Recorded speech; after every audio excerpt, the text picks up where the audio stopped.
Madam ನಮಸ್ತೆ. ನಮಸ್ಕಾರ. ಹೇಗಿದ್ದೀರಾ ಮೇಡಮ್? ಚೆನ್ನಾಗಿದ್ದೀನಿ. ಹೇಗಿದೆ ಮೇಡಮ್ ಆರ್ ನಗರ ಕ್ಷೇತ್ರ? ಆರ್ ನಗರ ಕ್ಷೇತ್ರ ಯಾವತ್ತೂ ಚಲಾವಣೆಯಲ್ಲೇ ಇರುತ್ತೆ, ಸುದ್ದಿವಾಹಿನಿಯಲ್ಲೇ ಇರುತ್ತೆ ಆರ್ ನಗರ ಕ್ಷೇತ್ರ. ಮೇಡಮ್ ಇತ್ತೀಚಿನ ಹೆಣ್ಮಕ್ಳು ಆ ರಾಜಕೀಯಕ್ಕೆ ಬಂದರೆ ಸೇಫಾ ಅಥವಾ ಬರಬಾರ್ದು? ಯಾಕಂದರೆ ಹೆಣ್ಮಕ್ಳು ತುಂಬಾ ದೇಶನೇ ಆಳಿದ್ದಾರೆ, ಗಗನ ಸೆಕ್ಕೆ ಆಗಿದ್ದಾರೆ. ಕಲ್ಪನಾ ಚಾವ್ಲಾ ಆಗಿರ್ಬೋದು, ಇಂದಿರಾ ಗಾಂಧಿ ಅವರಾಗಿರ್ಬೋದು, ಒಂದು ಕ್ರಾಂತಿನ ಸೃಷ್ಟಿ ಮಾಡಿದ್ದಾರೆ. ರಾಜಕೀಯಕ್ಕೆ ಹೆಣ್ಮಕ್ಳು ಬರಬೇಕಾ ಬೇಡವಾ? ಸೇಫ್ಟಿ ಇದೆಯಾ? ನನಗೆ ಈ ಪ್ರಸ್ತುತ ರಾಜಕಾರಣ ನನ್ನ ಜೊತೆ ಆಗ್ತಾ ಇರೋ ವಿಚಾರಗಳನ್ನು ಗಮನಿಸಿದ್ರೆ ಭಾಳ ಧೈರ್ಯ ಬೇಕು ರಾಜಕಾರಣಕ್ಕೆ. ಹೆಣ್ಮಕ್ಳು ಬರಬೇಕು ಅಂತಂದರೆ ಬಹಳ ಧೈರ್ಯ ಇದ್ದವ್ರು ಮಾತ್ರ ಬರಲಿಕ್ಕೆ ಸಾಧ್ಯ ಇದೆ. ಇಲ್ಲ ಅಂತಂದರೆ ಈ ಪ್ರಸ್ತುತ ರಾಜಕಾರಣದಲ್ಲಿ ಎಷ್ಟು ಮಟ್ಟಿನ ಕುಗ್ಸುವಂಥ ಪ್ರಯತ್ನವನ್ನು ರಾಜಕಾರಣಿಗಳು ಮಾಡ್ತಾರೆ ಅಂತಂದರೆ, ಬಹಳ ಹೆಣ್ಣು ಮಕ್ಕಳ ಬಗ್ಗೆ ಕೀಳು ಮಟ್ಟದ ಅಭಿರುಚಿ ಇರುವಂಥ ರಾಜಕಾರಣಿಗಳು ಇವತ್ತು ಸಮಾಜದಲ್ಲಿ ಈಗಲೂ ಕೂಡ ಇದ್ದಾರೆ. ಇಂದಿನ ನೀವೇ ಒಂದು 1000 ಜನ ಮಕ್ಕಳಿಗೆ ವಿದ್ಯಾಬುದ್ಧಿ ಹೇಳ್ಕೊಡ್ತಿದ್ದರು.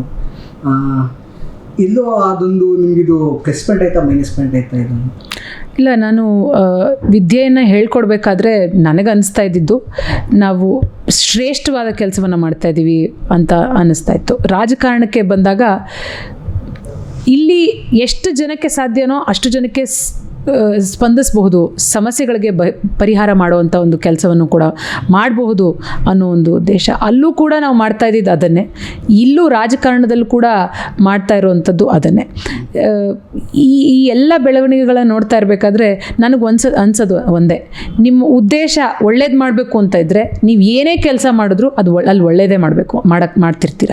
ನಿಮ್ಮ ಉದ್ದೇಶ ಏನೋ ಕೆಟ್ಟದ್ದು ಮಾಡಬೇಕು ಅಥವಾ ನನಗೇನೋ ಪಡ್ಕೋಬೇಕು ಅಂತ ಅಂದ್ಕೊಂಡು ಆ ಕೆಲಸಕ್ಕೆ ನೀವು ಕೈ ಹಾಕಿದ್ರೆ ಅಲ್ಲಿ ನಿಮ್ಗೆ ನಿಜವಾಗ್ಲೂ ಅಲ್ಲಿ ಇದು ಸಿಗಲ್ಲ, ಸಕ್ಸಸ್ ಸಿಗಲ್ಲ.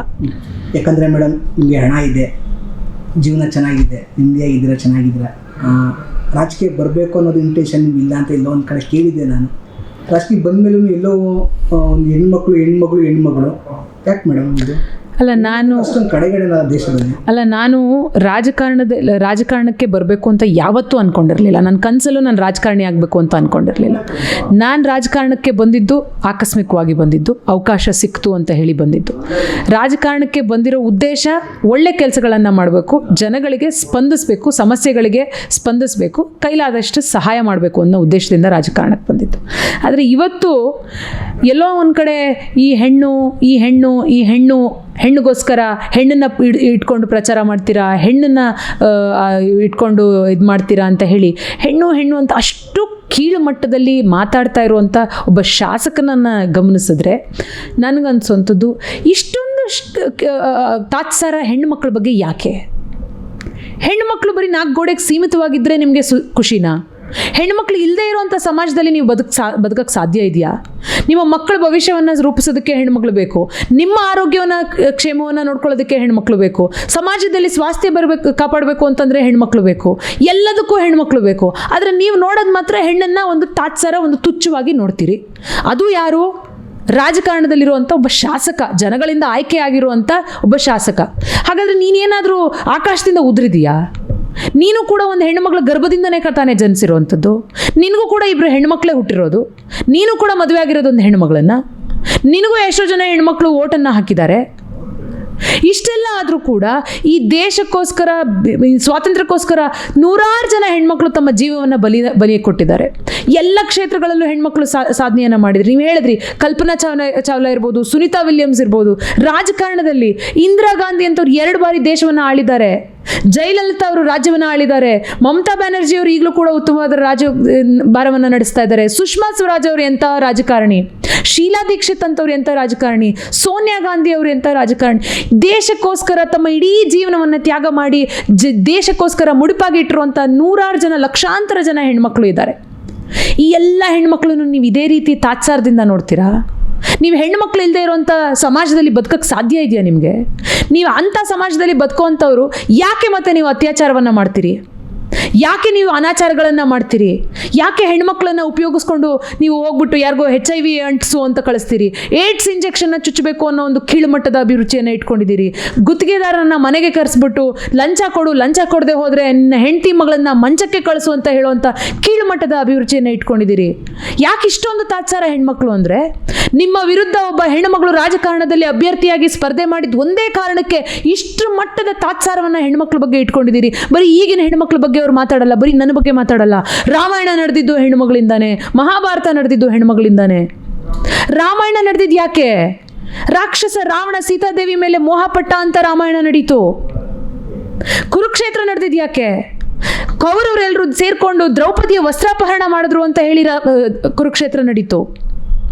ಎಲ್ಲವೂ ಕೂಡ ಹೆಣ್ಣುಮಕ್ಕಳು ಹಾಳು ಮಾಡೋದಕ್ಕೆ ಇದ್ದಾರೆ ಅಂತ ಅನ್ಕೊಂಡಿದ್ದೀರಲ್ಲ ನೀವು. ಕಳೆದ ವರ್ಷ ಚಳಿಗಾಲ ಅಧಿವೇಶನ ಬೆಳಗಾವಿಯಲ್ಲಿ ನಡೀತು. ಆಗಲೂ ಅಷ್ಟೇ ಲಕ್ಷ್ಮೀ ಬೆಳಕರ್ ಮೇಡಮ್ ಮೇಲೂ ಕೂಡ ಒಂದು ಕೆಟ್ಟದ ಅವಾಚ್ಯ ಶಬ್ದ ಬಳಸಿದ್ರು. ಕೆಲ ತಿಂಗಳಷ್ಟೇ MLC ರವಿಯವರು ಕೂಡ ಶಾಲಿನಿ ರಜನೀಶ್ ಮೇಡಮ್ ಜೊತೆ ಒಂದು ಅವಾಚ್ಯ ಶಬ್ದ ಬಳಸಿದ್ರು. ಈಗ ನಿಮ್ಮ ಸರ್ ಅದೇ ನನಗೆ ಅಭಿವೃದ್ಧಿ ಇಲ್ಲ, ಕಾಂಗ್ರೆಸ್ ಅವರು ಅಭಿವೃದ್ಧಿ ಮಾಡ್ತಾ ಇಲ್ವಾ? ನೀವು ಮಾಡ್ತಾ ಇರೋದಕ್ಕೆ ನಿಮ್ಮ ಮೇಲೆ ಏನಾರ ಈ ಥರ? ನನಗೆ ಅನ್ನಿಸ್ತಾ ಇರೋದು ಒಂದೇ, ಈ BJP ಅವರ ಪ್ರವೃತ್ತಿ ಏನಿದೆಯಲ್ಲ, ಇದು ಬರೀ ಮನುವಾದದ ಪ್ರವೃತ್ತಿ ಏನಿದೆಯಲ್ಲ, ಹೆಣ್ಣು ಮಕ್ಕಳು ಬರೀ 4 ಗೋಡೆಗೆ ಸೀಮಿತರಾಗಿರ್ಬೇಕಷ್ಟೇ, ಆಚೆ ಕೂಡ್ದು. ಆಚೆ ಅದು ಹೆಂಗೆ ನೀವು ಗಂಡಸರು ನಮ್ಮ ಸಮರಾಗಿ ಹೆಂಗೆ ನೀವು ಬರ್ಲಿಕ್ಕೆ ಸಾಧ್ಯ? ಹೆಂಗೆ ನೀವು ವೇದಿಕೆ ಹತ್ತಲಿಕ್ಕೆ ಸಾಧ್ಯ? ಹೆಂಗೆ ನೀವು ಅಧಿಕಾರಿಗಳಾಗಕ್ಕೆ ಸಾಧ್ಯ? ಹೆಂಗೆ ನೀವು ರಾಜಕಾರಣಿಗಳಾಗಕ್ಕೆ ಸಾಧ್ಯ? ಇದು ಅವ್ರಿಗೆ ಸಹಿಸ್ಕೊಳಕ್ಕಾಗೋದಿಲ್ಲ. ಅದರಿಂದನೇ ರಾಜಕಾರಣದಲ್ಲಿ ಇರುವಂಥ ಹೆಣ್ಣುಮಕ್ಕಳಿಗೆ ಎಲ್ಲರಿಗೂ ಕೂಡ ವೈಯಕ್ತಿಕವಾಗಿ ಅವ್ರ ಬಗ್ಗೆ ಮಾತಾಡ್ತೀರಾ. ಒಬ್ಬ ಅಧಿಕಾರಿನೂ ಕೂಡ ಬಿಡಲ್ಲ ನೀವು, ಅವ್ರ ಬಗ್ಗೆ ಕೂಡ ವೈಯಕ್ತಿಕವಾಗಿ ಮಾತಾಡ್ತೀರಾ. ನಿಮ್ಮ BJPಯ ಮನಸ್ಥಿತಿ ಇಷ್ಟು ಕೆಳಮಟ್ಟದ ನನಗನ್ನಿಸ್ತಾ ಇರೋವಂಥದ್ದು. ಇಡೀ ರಾಜ್ಯದ ಜನ, ಇಡೀ ದೇಶದಲ್ಲಿ ಹೆಣ್ಣುಮಕ್ಳುಗಳಿಗೆ ಬುದ್ಧಿ ಬರಬೇಕು. ಇಂಥ ಪ್ರವೃತ್ತಿ ಇರುವಂಥ ವ್ಯಕ್ತಿಗಳನ್ನು ನೀವು ಇನ್ನೂ ಬೆಂಬಲಿಸ್ತಾ ಇದ್ದೀರಾ. ಅವ್ರು ಬರೀ ನಿಮ್ಮ ಬಗ್ಗೆ ಅವ್ರ ಬಗ್ಗೆ ಮಾತ್ರ ವ್ಯಕ್ತಿಗತವಾಗಿ ಮಾತಾಡ್ತಾ ಇಲ್ಲ, ಇಡೀ ಹೆಣ್ಣು ಕುಲಕ್ಕೆ ಅವಮಾನ ಮಾಡ್ತಾ ಇದ್ದಾರೆ. ಎಷ್ಟು ಮಟ್ಟಿಗೆ ನೀವು ಹೆಣ್ಮಕ್ಳನ್ನ ಟ್ರೀಟ್ ಮಾಡ್ತಾ ಇದ್ದೀರಿ? ಇನ್ನೂ ಎಷ್ಟು ಜನ ಹೆಣ್ಮಕ್ಳು ಹೆಸರುಗಳನ್ನು ಹಾಳು ಮಾಡಬೇಕು, ನಿಮ್ಗೆಲ್ರಿಗೂ ಅರಿವಾಗಬೇಕು ಅಂತಿದ್ರೆ ನಾನು ನಿಮ್ಗೆ ಈ ಮೂಲಕ ಹೇಳೋದಿಷ್ಟೇ, ಈ ಎಲ್ಲ ಹೆಣ್ಣು ಕುಲಕ್ಕೆ ಒಂದು ರೀತಿ ಎಚ್ಚರಿಕೆ ಗಂಟೆ ಆಗಬೇಕಿದೆಯಲ್ಲ. ಬರೀ ನನ್ನ ಬಗ್ಗೆ ಕುಸುಮಾ ಒಬ್ಳ ಬಗ್ಗೆ ಅಲ್ಲ, ಅಥವಾ ಲಕ್ಷ್ಮೀ ಹೆಬ್ಬಾಳ್ಕರ್ ಒಬ್ಳ ಬಗ್ಗೆ ಅಲ್ಲ, ಶಾಲಿನಿ ರಜನೀಶ್ ಅವರು ಒಬ್ರ ಬಗ್ಗೆ ಅಲ್ಲ, ಇದು ಎಲ್ಲ ನಿಮ್ಮ ಮಕ್ಕಳ ಬಗ್ಗೆನೂ ಮಾತಾಡ್ತಾರೆ. ನಾಳೆ ನಿಮ್ಮ ಹೆಣ್ಮಕ್ಳು ಕೂಡ ಸುರಕ್ಷಿತವಾಗಿರೋಕ್ಕೆ ಸಾಧ್ಯ ಇಲ್ಲ. ಅವ್ರ ಮನೇಲಿ ಹೆಣ್ಮಕ್ಳಿದಾರಲ್ಲ, ನೀವು ಒಂದು ಹೆಣ್ಮಗಳನ್ನ ರೋಡಲ್ಲಿ ಹೋಗ್ತಾ ಇರೋ ವ್ಯಕ್ತಿ ಒಬ್ಬ ಕಣ್ಣಲ್ಲಿ ಕೆಟ್ಟ ದೃಷ್ಟಿಯಲ್ಲಿ ನೋಡಿದ್ರೆ ಸಹಿಸೋಕ್ಕಾಗಲ್ಲ. ನಮ್ಮ ಮನೆಗಳಲ್ಲಿ ಯಾರೂ ಕೂಡ ಇರಲ್ವಾ ನಮಗೆ? ನಮ್ಮ ತಂದೆ ತಾಯಿಗೆ ಏನು ಅನಿಸ್ಬೇಕು? ನಮ್ಮ ಕುಟುಂಬಕ್ಕೆ ಏನು ಅನಿಸ್ಬೇಕು? ಒಂದು ಕೆಟ್ಟ ದೃಷ್ಟಿಯಿಂದ ನೋಡೋಕ್ಕೆ ಸಹಿಸೋಕ್ಕಾಗಲ್ಲ ಅಂತ ಇರೋವಂಥ ಸಂದರ್ಭ ನಿಮ್ಮ ಹೆಣ್ಮಕ್ಳನ್ನ ಬೇರೆಯವ್ರ ಹೆಣ್ಮಕ್ಳು ನಿಮಗೆ ಬಿಟ್ಟಿಯಾಗಿ ಸಿಗ್ತಾರ ಮಾತಾಡೋದಕ್ಕೆ? ನಿಮ್ಮ ಅಧಿಕಾರದಲ್ಲಿ ಚೇರ್ನಲ್ಲಿ ಕೂತಿದ್ದೀರಿ, ನಿಮಗೆ ಬಾಯಿಗೆ ನಾಲ್ಗೆಗೆ ಎಲುಬಿಲ್ಲ ಅಂತ ಹೇಳಿ ಬಾಯಿಗೆ ಬಂದಂಗೆ ಮಾತಾಡ್ತೀರಾ ಅಂತಂದರೆ ನಿಮ್ಗೆ ಇನ್ನೆಷ್ಟು ಧೈರ್ಯ ಇರಬೇಕು? ನೀವು ಅಕ್ರಮ ಮಾಡಿ ಅಬ್ಬರಿಸೋ ನಿಮಗೆ ಎಷ್ಟು ಧೈರ್ಯ ಇರಬೇಕು ಅಂತಂದರೆ ಅಕ್ಷರ ಕಲಿತು ಅರ್ತು ಮಾತಾಡುವಂಥ ನಮ್ಮಂಥ ಹೆಣ್ಮಕ್ಳಿಗೆ ಎಷ್ಟು ಧೈರ್ಯ ಇರಲ್ಲ. ಹೆಚ್ಚಿನ ವಿಡಿಯೋಗಳಿಗೆ ಪ್ರತಿಧ್ವನಿ ಯೂಟ್ಯೂಬ್ ಚಾನೆಲ್ ಸಬ್ಸ್ಕ್ರೈಬ್ ಮಾಡಿ, ಬೆಲ್ ಐಕಾನ್ ಕ್ಲಿಕ್ ಮಾಡಿ.